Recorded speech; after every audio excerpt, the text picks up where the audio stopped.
Friends, Namrata art and craft ಚಾನೆಲ್ಗೆ ನಿಮ್ಗೆಲ್ಲರಿಗೂ ಸ್ವಾಗತ. ಇವತ್ತು ನಾನು ಚಿತ್ರ ಬಿಡಿಸುವ ಮೂಲಕ ವರಮಹಾಲಕ್ಷ್ಮಿ ವ್ರತ ಕಥೆಯನ್ನ ಹೇಳ್ತಾ ಇದ್ದೀನಿ.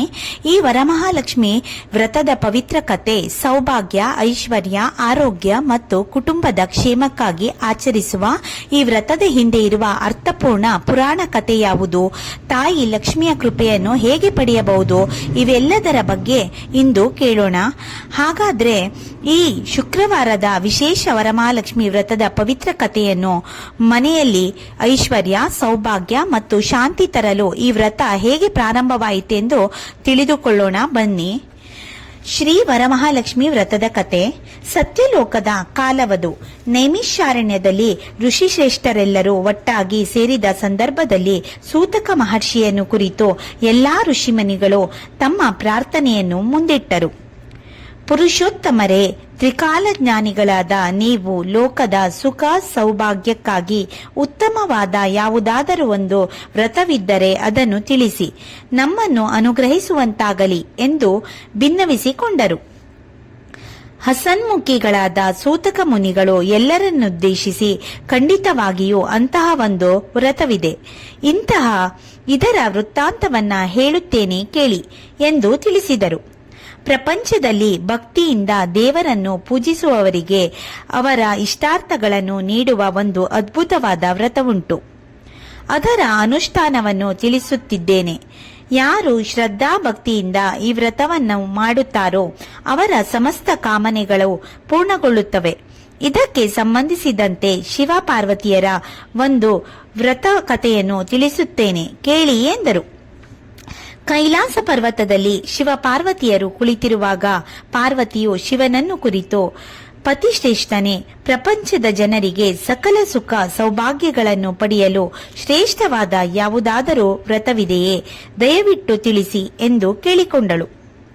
ಸಂತುಷ್ಟನಾದ ಪರಮೇಶ್ವರನು, ದೇವಿಯೇ, ಸರ್ವ ಸಂಪತ್ತು, ಪುತ್ರ ಪೌತ್ರಾದಿಗಳು, ಧನ ಕನಕಗಳನ್ನು ಪ್ರದಾನಿಸುವ ಶ್ರೇಷ್ಠವಾದ ವ್ರತವೊಂದಿದೆ. ಅದೇ ಶ್ರೇಷ್ಠವಾದ ವರಮಹಾಲಕ್ಷ್ಮಿ ವ್ರತ. ಈ ವ್ರತವನ್ನು ಭಕ್ತಿಯಿಂದ ಹೆಂಗಸರು, ಗಂಡಸರು, ಮಕ್ಕಳು ಮಾಡಬಹುದು. ಶ್ರಾವಣ ಮಾಸದ ಶುಕ್ಲ ಪಕ್ಷದಲ್ಲಿ ಹುಣ್ಣಿಮೆಯ ಸನ್ನಿಹದ ಶುಕ್ರವಾರದ ದಿನವೇ ಈ ವ್ರತವನ್ನು ಮಾಡಬೇಕು. ಈ ವ್ರತಕ್ಕೆ ಅಧಿದೇವತೆ ಮಹಾಲಕ್ಷ್ಮಿ. ಹಾಗೆ ಮಾಡಿದ ಪಕ್ಷದಲ್ಲಿ ಭಕ್ತರ ಅಭಿಷ್ಟಗಳೆಲ್ಲವೂ ಕೈಗೂಡಿ ಕಷ್ಟ ನಷ್ಟಗಳಿಂದ ವಿಮುಕ್ತಿ ಪಡೆಯುವರು.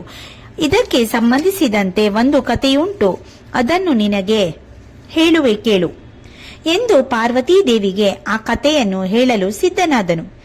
ಒಂದಾನೊಂದು ಕಾಲದಲ್ಲಿ ಸಂಪದ್ಭರಿತ ವಿದರ್ಭ ದೇಶದ ರಾಜಧಾನಿಯಾದ ಕುಂಡನಿ ನಗರದಲ್ಲಿ ದಟ್ಟ ದರಿದ್ರಳಾದರೂ ಸದಾ ಪತಿಯ ಆರೋಗ್ಯವೇ ಮುಖ್ಯವೆಂದು ತಿಳಿದು ಪತಿಯನ್ನು ಸಂತೋಷದಿಂದಿಡುತ್ತಿದ್ದ ಚಾರುಮತಿ ಎಂಬ ಸ್ತ್ರೀ ಇದ್ದಳು. ಇವಳ ಸದ್ಗುಣವನ್ನು ಮೆಚ್ಚಿ ಒಂದು ದಿನ ಆಕೆಯು ನಿದ್ರೆಯಲ್ಲಿದ್ದಾಗ ದೇವಿ ಮಹಾಲಕ್ಷ್ಮಿಯು ಸ್ವಪ್ನದಲ್ಲಿ ಪ್ರತ್ಯಕ್ಷಳಾದಳು.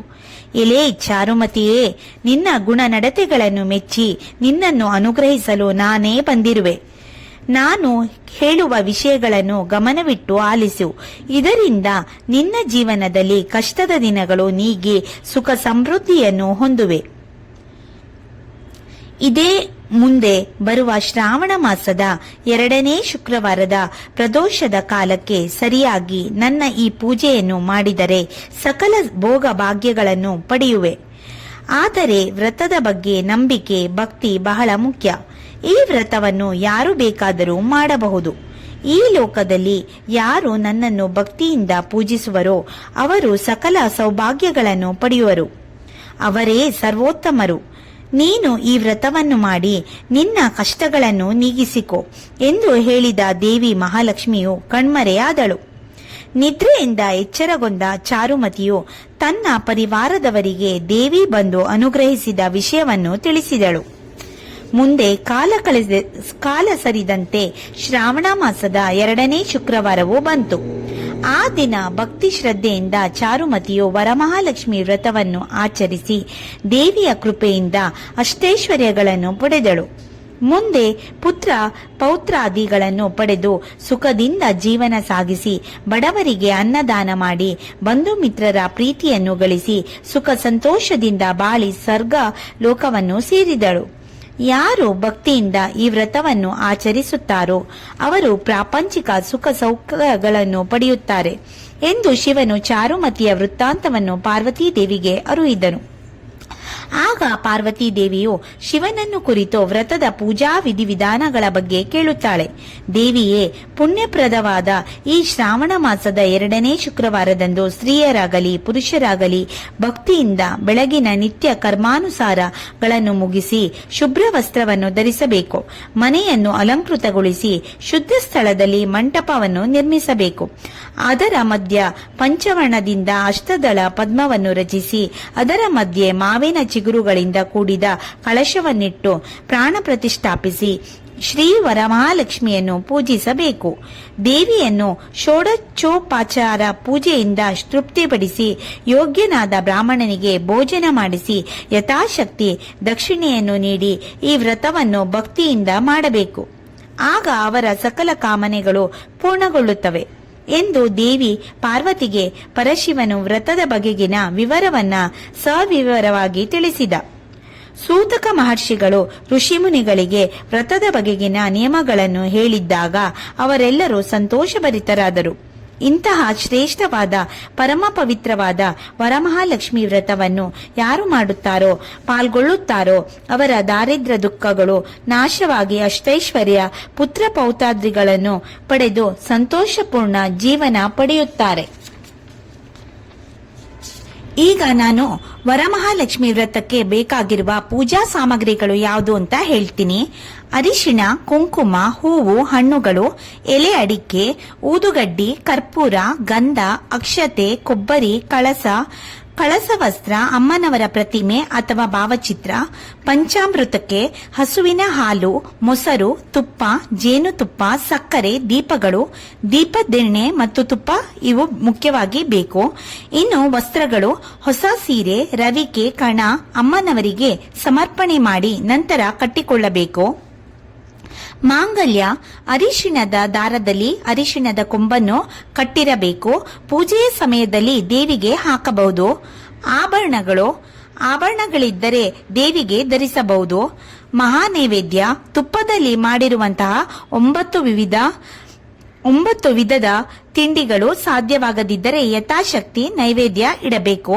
ಇನ್ನು ಕಂಕಣ 9 ಎಳೆಯ ಕಂಕಣವನ್ನು ಮಾಡಿ ಮಧ್ಯದಲ್ಲಿ ಹೂವಿಟ್ಟು ಗಂಟು ಹಾಕಿರಬೇಕು. ಈ ರೀತಿಯ 3 ಕಂಕಣವನ್ನು ಮಾಡಿಕೊಂಡು ಪೂಜೆ ಮಾಡುವವರು 2ನೆಯದು ದೇವಿಗೆ, 3ನೆಯದು ಯಾರಾದರೂ ಒಬ್ಬ ಮುತ್ತೈದೆಯರು ಧರಿಸಬೇಕು. ವಿನಾಯಕ ಅರಿಶಿಣವನ್ನು ಗಟ್ಟಿಯಾಗಿ ನೀರಿನಲ್ಲಿ ಕಲಸಿಕೊಂಡು ವಿನಾಯಕನನ್ನು ಮಾಡಬೇಕು.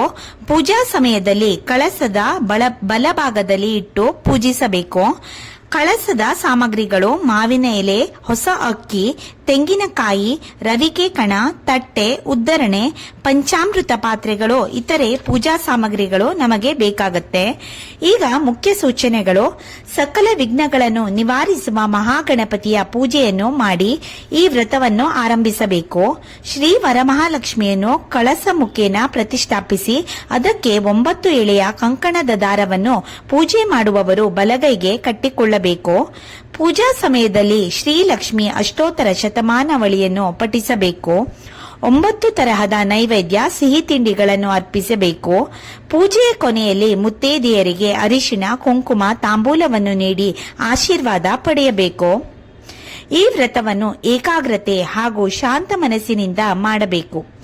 ಈ ವ್ರತ ದಿನದಂದು ಪೂಜೆ ಆರಂಭದಿಂದ ಮುಗಿಯವರೆಗೂ ಉಪವಾಸ ಇರತಕ್ಕದ್ದು. ಗರ್ಭಿಣಿ ಸ್ತ್ರೀಯರು ಅಥವಾ ಅಸ್ವಸ್ಥತೆಯಿಂದ ಬಳಲುತ್ತಿರುವವರು ಉಪವಾಸ ಮಾಡಬಾರದು. ಅವಿವಾಹಿತ ಕನ್ಯೆಯರು ಈ ವ್ರತವನ್ನು ಮಾಡಬೇಕೆಂದಿದ್ದರೆ ಅವರ ತಾಯಿಯು ಈ ವ್ರತವನ್ನು ಮಾಡುತ್ತಾ ಬಂದಿರಬೇಕು. ಪಾರಂಪರಿಕವಾಗಿ ಕಳಸವಿಟ್ಟು ಈ ವ್ರತವನ್ನು ಮಾಡುತ್ತಾ ಬಂದಿರುವವರು ಕಳಸ ಪ್ರತಿಷ್ಠೆ ಮಾಡಬಹುದು. ಇಲ್ಲದಿದ್ದರೆ ಅಮ್ಮನವರ ವಿಗ್ರಹ ಅಥವಾ ಭಾವಚಿತ್ರಕ್ಕೆ ಪೂಜೆಯನ್ನು ಮಾಡಬೇಕು. ಯಾರಿಗಾದರೂ ಮಗು ಜನಿಸಿ 22 ದಿನಗಳೊಳಗೆ ಈ ವ್ರತ ಬಂದರೆ ವ್ರತದ ಅನುಚಿತವಾದ್ದರಿಂದ ವ್ರತವನ್ನು ಮಾಡುವ ಹಾಗಿಲ್ಲ. ಈ ವ್ರತವನ್ನು ಶ್ರಾವಣ ಮಾಸದ 2ನೇ ಶುಕ್ರವಾರದಂದು ಆಚರಿಸಬೇಕು. ಆ ಶುಕ್ರವಾರ ಈ ವ್ರತವನ್ನು ಮಾಡಲಾಗದವರು ಮುಂದಿನ ಶುಕ್ರವಾರ ಮಾಡಬಹುದು. ಇನ್ನೊಂದು ಆಯ್ಕೆ ಎಂದರೆ ನವರಾತ್ರಿಯ ಶುಕ್ರವಾರದಂದು ಕೂಡ ಮಾಡಬಹುದು. ಶುಕ್ರವಾರದಂದು ಕಳಸ ವಿಸರ್ಜನೆ ನಿಷೇಧ. ಮಾರನೆಯ ದಿನ ಕಳಸವನ್ನ ಕದಲಿಸಿ ವಿಸರ್ಜಿಸಬಹುದು. ಈ ವ್ರತವನ್ನು ಮಾನಸಿಕ ಇಚ್ಛೆ, ಶ್ರದ್ಧೆ, ಭಕ್ತಿ ಇದ್ದವರು ಮಾತ್ರ ಮಾಡಬೇಕು. ಯಾರ ಮೇಲೂ ಬಲವಂತವಾಗಿ ಈ ವ್ರತವನ್ನು ಹೇಳಬಾರದು. ಈಗ ಈ ವರಮಹಾಲಕ್ಷ್ಮಿ ವ್ರತದಲ್ಲಿ ಹೇಳುವಂತಹ ಅಷ್ಟೋತ್ತರವನ್ನ ಇವಾಗ ಹೇಳ್ತೀನಿ. ಓಂ ಪ್ರಕೃತ್ಯೇ ನಮಃ, ಓಂ ವಿಕೃತ್ಯೇ ನಮಃ, ಓಂ ವಿದ್ಯಾಯೇ ನಮಃ, ಓಂ ಸರ್ವಭೂತಹಿತ ಪ್ರದಾಯೇ ನಮಃ, ಓಂ ಶ್ರದ್ಧಾಯೇ ನಮಃ, ಓಂ ವಿಭುತ್ಯೇ ನಮಃ, ಓಂ ಸೂರಭ್ಯೇ ನಮಃ, ಓಂ ಪರಮಾತ್ಮಿಕಾಯೇ ನಮಃ, ಓಂ ವಾಚೇ ನಮಃ, ಓಂ ಪದ್ಮಾಲಯಾಯೇ ನಮಃ, ಓಂ ಪದ್ಮಾಯೇ ನಮಃ, ಓಂ ಸೂಚಯೇ ನಮಃ, ಓಂ ವಸುಧಾಯೇ ನಮಃ, ಓಂ ವಸುಧಾರಿಣ್ಯೇ ನಮಃ, ಓಂ ಕಮಲಾಯೇ ನಮಃ, ಓಂ ಕಾಂತಾಯೇ ನಮಃ, ಓಂ ಕಾಮಾಕ್ಷೇ ನಮಃ, ಓಂ ಕ್ರೋಧ ಸಂಭವಾಯೇ ನಮಃ, ಓಂ ಅನುಗ್ರಹ ಪ್ರದಾಯೇ ನಮಃ, ಓಂ ಬುದ್ಧಿಯೇ ನಮಃ, ಓಂ ಅನುಗಾಯೇ ನಮಃ, ಓಂ ಹರಿವಲ್ಲಭಾಯೇ ನಮಃ, ಓಂ ಸ್ವಾಹಾಯೇ ನಮಃ, ಓಂ ಸ್ವದಾಯೇ ನಮಃ, ಓಂ ಸುಧಾಯೇ ನಮಃ, ಓಂ ಧನ್ಯಾಯೇ ನಮಃ, ಓಂ ಹಿರಣ್ಯೇ ನಮಃ, ಓಂ ಲಕ್ಷ್ಮೀ ನಮಃ, ಓಂ ನಿತ್ಯ ಪುಷ್ಪಾಯೇ ನಮಃ, ಓಂ ವಿಭವರ್ಯೇ ನಮಃ, ಓಂ ಆದಿತ್ಯೇ ನಮಃ, ಓಂ ದೀಪ್ತ್ಯೇ ನಮಃ, ಓಂ ದೀಪ್ತಾಯೇ ನಮಃ, ಓಂ ರಮಾಯೇ ನಮಃ, ಓಂ ಚಂದ್ರಾಯೇ ನಮಃ, ಓಂ ಚಂದ್ರ ಸಹೋದರಿಯೇ ನಮಃ, ಓಂ ಚತುರ್ಭುಜಾಯೇ ನಮಃ, ಓಂ ಚಂದ್ರ ರೂಪಾಯೇ ನಮಃ, ಓಂ ಇಂದಿರಾಯೇ ನಮಃ, ಓಂ ಇಂದು ಶೀತಲಾಯೇ ನಮಃ, ಓಂ ಆಲಾದ ಜನನ್ಯೇ ನಮಃ, ಓಂ ಪುಷ್ಟ್ಯೇ ನಮಃ, ಓಂ ಶಿವಾಯೇ ನಮಃ, ಓಂ ಶಿವಕರ್ಯೇ ನಮಃ, ಓಂ ಅಶೋಕಾಯೇ ನಮಃ, ಓಂ ಅಮೃತಾಯ ನಮಃ, ಓಂ ದೀಪ್ತಾಯೇ ನಮಃ, ಓಂ ಲೋಕ ಶೋಕ ವಿನಾಶಿನ್ಯೇ ನಮಃ, ಓಂ ಧರ್ಮ ನಿಲಯಾಯೇ ನಮಃ, ಓಂ ಕರುಣಾಯೇ ನಮಃ, ಓಂ ಲೋಕಮಾತ್ರೇ ನಮಃ, ಓಂ ಪದ್ಮಪ್ರಿಯಾಯೇ ನಮಃ, ಓಂ ಪದ್ಮವಾಸಯೇ ನಮಃ, ಓಂ ಪದ್ಮಾಕ್ಷೇ ನಮಃ, ಓಂ ಪದ್ಮಸುಂದರಿಯೇ ನಮಃ, ಓಂ ಪದ್ಮೋಬ್ಧ ವಾಯೇ ನಮಃ, ಓಂ ಪದ್ಮಮುಖ್ಯೇ ನಮಃ, ಓಂ ಪದ್ಮಮಾಲಧರಾಯೇ ನಮಃ, ಓಂ ಪದ್ಮಿನ್ಯೇ ನಮಃ, ಓಂ ಪದ್ಮಗಂಧಿನ್ಯೇ ನಮಃ, ಓಂ ಪುಣ್ಯಗಂಧಾಯೇ ನಮಃ, ಓಂ ಸುಪ್ರಸನ್ನಾಯೇ ನಮಃ, ಓಂ ಪ್ರಸಾದಾಭಿಮುಖ್ಯೇ ನಮಃ, ಓಂ ವರಾರೋಹಾಯೇ ನಮಃ, ಓಂ ಯಶಸ್ವಿನೇ ನಮಃ, ಓಂ ವಸುಂಧರಾಯೇ ನಮಃ, ಓಂ ಉದರಾಂಗಾಯೇ ನಮಃ, ಓಂ ಹರಿಣ್ಯೇ ನಮಃ, ಓಂ ಹೇಮಮಾಲಿನ್ಯೇ ನಮಃ, ಓಂ ಧನಧಾನ್ಯ ಸಿದ್ಧಯೇ ನಮಃ, ಓಂ ಸಿದ್ಧಯೇ ನಮಃ, ಓಂ ಶ್ರೇಣ ಸೌಮಾಯೇ ನಮಃ, ಓಂ ಶುಭ್ರಪ್ರದಾಯೇ ನಮಃ, ಓಂ ನೃಪ ವೇಶ್ಮಗತ ನಂದನಾಯೇ ನಮಃ, ಓಂ ವರಲಕ್ಷ್ಮಿಯೇ ನಮಃ, ಓಂ ನಾರಾಯಣ ಸಮಾಶ್ರಿತಾಯೇ ನಮಃ, ಓಂ ದಾರಿದ್ರ್ಯ ಧ್ವಂಸಿನೇ ನಮಃ, ಓಂ ಸರ್ವಪದ್ರ ವನಿವಾರಿಣ್ಯೇ ನಮಃ, ಓಂ ಜಯಾಯೇ ನಮಃ, ಓಂ ಪ್ರಭಾಯೇ ನಮಃ, ಓಂ ಚಂದ್ರವದನಾಯೇ ನಮಃ, ಓಂ ವಸುಪ್ರದಾಯೇ ನಮಃ, ಓಂ ಶುಭಾಯೇ ನಮಃ, ಓಂ ಹಿರಣ್ಯ ಪ್ರಕರಾಯೇ ನಮಃ, ಓಂ ಸಮುದ್ರ ತನಯಾಯೇ ನಮಃ, ಓಂ ವಿಮಲಾಯೇ ನಮಃ, ಓಂ ವಿಶ್ವಜನನಿಯೇ ನಮಃ, ಓಂ ತುಷ್ಟಿಯೇ ನಮಃ, ಓಂ ದಾರಿದ್ರ್ಯ ನಾಶಿನಿಯೇ ನಮಃ, ಓಂ ಪ್ರೀತಿ ಪುಷ್ಕರಣಿಯೇ ನಮಃ, ಓಂ ಶಾಂತಾಯೇ ನಮಃ, ಓಂ ಶುಕ್ಲಾಂಬರಧರಾಯೇ ನಮಃ, ಓಂ ಶ್ರೀಯೇ ನಮಃ, ಓಂ ಭಾಸ್ಕರ್ಯೇ ನಮಃ, ಓಂ ಬಿಲ್ವ ನಿಲಯಾಯೇ ನಮಃ, ಓಂ ಮಂಗಳಾಯೇ ನಮಃ, ಓಂ ವಿಷ್ಣು ವಕ್ಷಸ್ಥಳಸ್ಥಿತಾಯೇ ನಮಃ, ಓಂ ವಿಷ್ಣು ಪುತ್ಯೇ ನಮಃ, ಓಂ ಪ್ರಸನ್ನಾಕ್ಷೇ ನಮಃ, ಓಂ ನವದುರ್ಗಾಯೇ ನಮಃ, ಓಂ ಮಹಾಕಾಳಿಯೇ ನಮಃ, ಓಂ ಬ್ರಹ್ಮ ವಿಷ್ಣು ಶಿವಾತ್ಮಿಕಾಯೇ ನಮಃ, ಓಂ ತ್ರಿಕಾಲ ಜ್ಞಾನ ಸಂಪನ್ನಾಯೇ ನಮಃ, ಓಂ ಭುವನೇಶ್ವರಿಯೇ ನಮಃ, ಓಂ ಮಹಾದೈವೇ ನಮಃ, ಓಂ ವರಮಹಾಲಕ್ಷ್ಮೀ ದೇವತಾಯೇ ನಮಃ ಇತಿ ಅಷ್ಟೋತ್ತರ ಶತಮಾನಾವಳಿ ಸಂಪೂರ್ಣಂ. ಓಂ ಬೃಹಸ್ವಸ್ತುಂ, ಓಂ ಬೃಹಸ್ವಸ್ತುಂ, ಓಂ ಬೃಹವಸ್ತುಂ, ಓಂ ಬೃಹವಸ್ತುಂ, ಓಂ ಬೃಹವಸ್ತುಂ, ಓಂ ಬೃಹವಸ್ತುಂ, ಓಂ ಬೃಹವಸ್ತುಂ ಎಂದು 7 ಬಾರಿ ಹೇಳಿ ದರ್ಬೆ ಹೊದಿಸಬೇಕು. ಈ ಎಲ್ಲ ಇನ್ಫಾರ್ಮೇಶನ್ ನಿಮ್ಗೇನಾದ್ರೂ ಇಷ್ಟ ಆದರೆ ಪ್ಲೀಸ್ ಲೈಕ್ ಮಾಡಿ, ಶೇರ್ ಮಾಡಿ, ಹಾಗೆ ಸಬ್ಸ್ಕ್ರೈಬ್ ಮಾಡೋದನ್ನ ದಯವಿಟ್ಟು ಮರಿಬೇಡಿ. Thank you.